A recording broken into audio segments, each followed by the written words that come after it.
Hello, this is Miss Kyler, and I'm going to be telling you about Essay 2, which we'll be writing this week. And this lecture is going to be telling you some pointers that will help you write that essay. So here are your paper instructions. I also have these at the bottom of your lesson right next to the assignment, but here's an overview. What you're going to do is write an analysis of the short story you chose in Lesson 2. It's going to be an argumentative paper in that which you focus on validating your specific interpretation. You're going to focus your analysis on a specific literary elements. So that's your analysis where you're examining the parts. So the literary elements are the parts, and you're going to be showing how those parts help us understand the whole, which is the specific theme. Now remember, there's no one true correct theme. There are many different themes, but you're going to look for the one that speaks the most to you and the one that you can support the best with the evidence that you find in the story. The length should be at least 3 full pages. That means it's okay to have more, but you definitely want to have the 3 full pages. If you want to be on the safe side, I recommend writing 3 full pages and then having a little bit of writing on the 4th page, just to be safe. Like all our other essays, the style is going to be MLA, so you don't need a cover page with MLA. Again, the heading is only on the first page. That means that part where he says you have your name, the instructor's name, the course, and the due date, that should only appear on the first page. You're going to use parenthetical in-text citation after all quotes, paraphrase, or ideas that come from the short story. So if it's a direct quote, you put it in quote marks, but if you change the words a little bit, that's paraphrase. You still need to have in-text citation, that parenthetical citation right after the paraphrase, or any specific idea that you take from the story. Remember, when we cite things, we're not just citing the words, we're also citing the idea and attributing that idea to whoever came up with it. The only source we're going to use in Essay 2 is the short story itself, so we're not going to do any outside research at this point. That's going to come in Essay 3, and I'm going to help you with that. Include a correctly formatted works cited page. It's going to actually be a work cited page because we only have one source, which is the short story itself. Okay, so I'm going to tell you a little bit about theme. I want to make sure everybody understands what theme is because you're going to be writing about that. Theme is a universal truth about humanity or society. It's not a complete sentence, so it's different from a moral. A moral is a complete sentence. A theme is not. It's an abstract noun phrase. It is not a synopsis of the story, so you're not going to have a theme that says this is a story about a grandmother who causes a lot of mishaps and ends up facing her own death. It's not going to be like that. Also, it can't be too broad. So if you just have a theme of revenge or freedom, I'm going to tell you to make that more specific. And it also is true for the world outside of the story. So it's not something that you just say, well, this is only true for the world of the story. It's only true for Mrs. Mallard, or only true for the grandmother, or only true for Jig. No, it has to be something that we can say about everybody, okay, and for the people that in the society outside of the story. Here's some examples just to make sure you really have it in your heads. On one side I have the unacceptable themes, on the other side I have acceptable. So unacceptable, the grandmother learns not to trust in her own ingenuity. Okay, that's only true for the world of the story.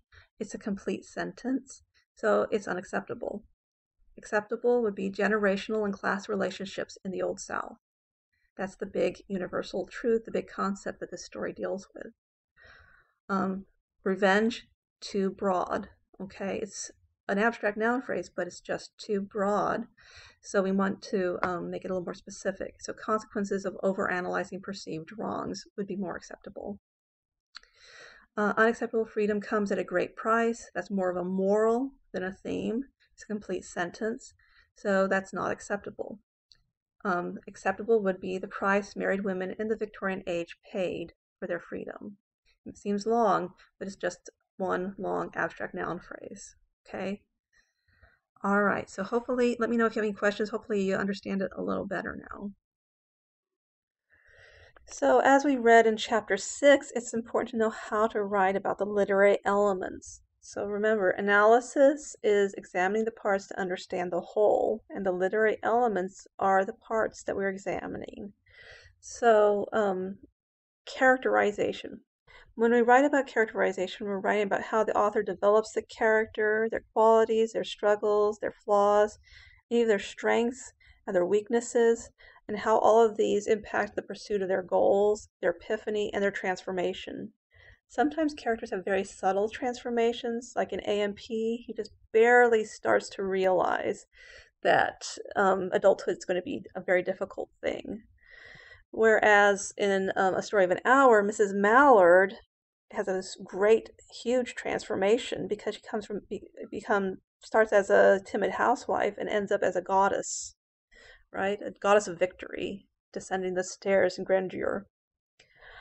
So when you write about setting, time, place, atmosphere, environment, time period, and how all of these affect the characters and events, and particularly the theme.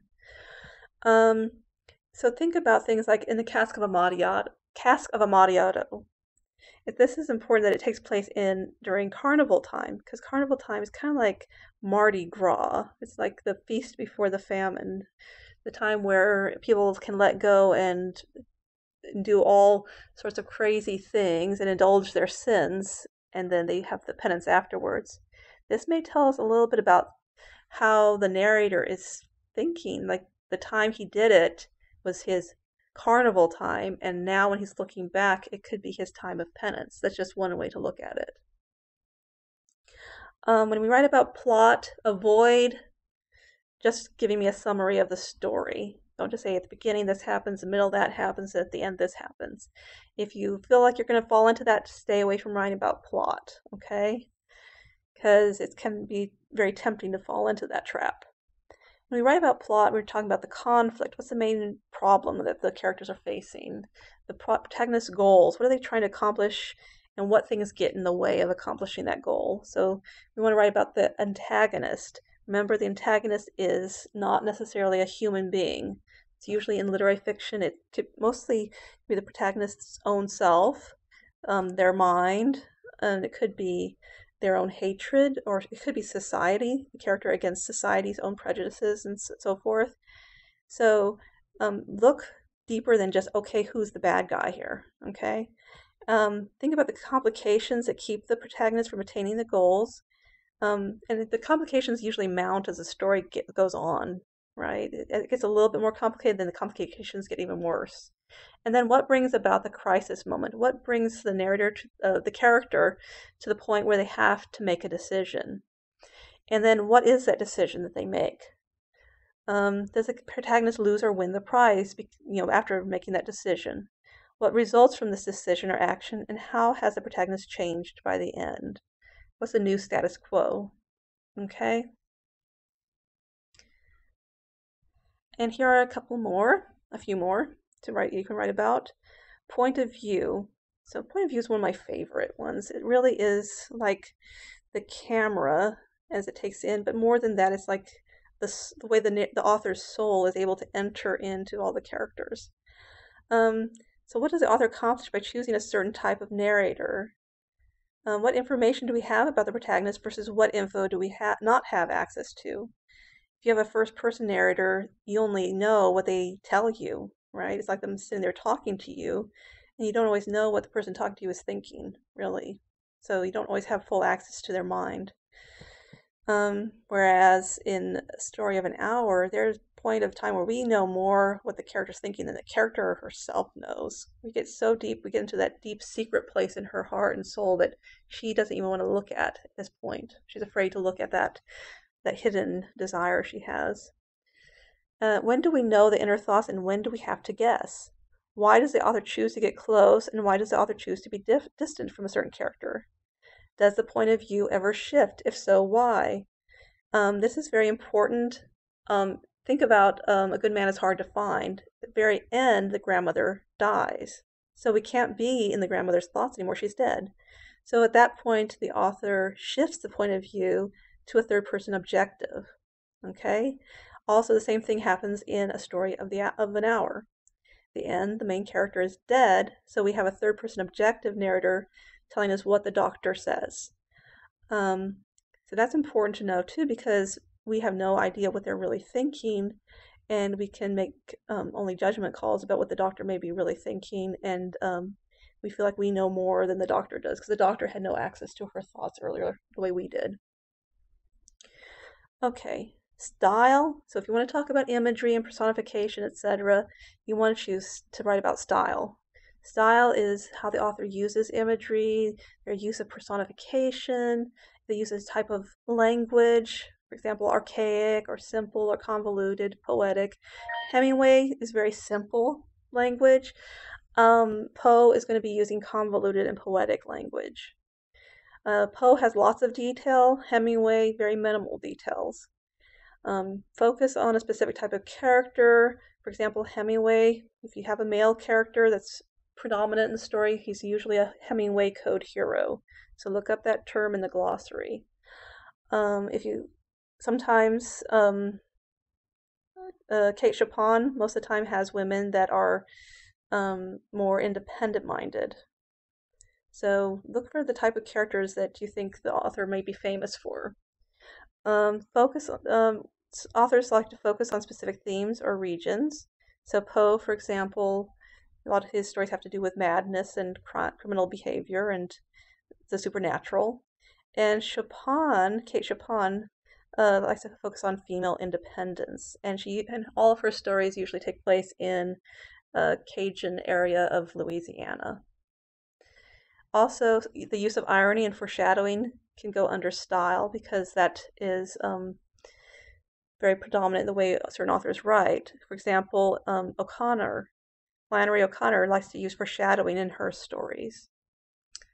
Okay, so if you choose to write about symbolism, that is actually a very challenging one. I don't recommend it unless you're really up to that challenge, because symbolism isn't just this represents that, but it's using a concrete object to represent an abstract concept.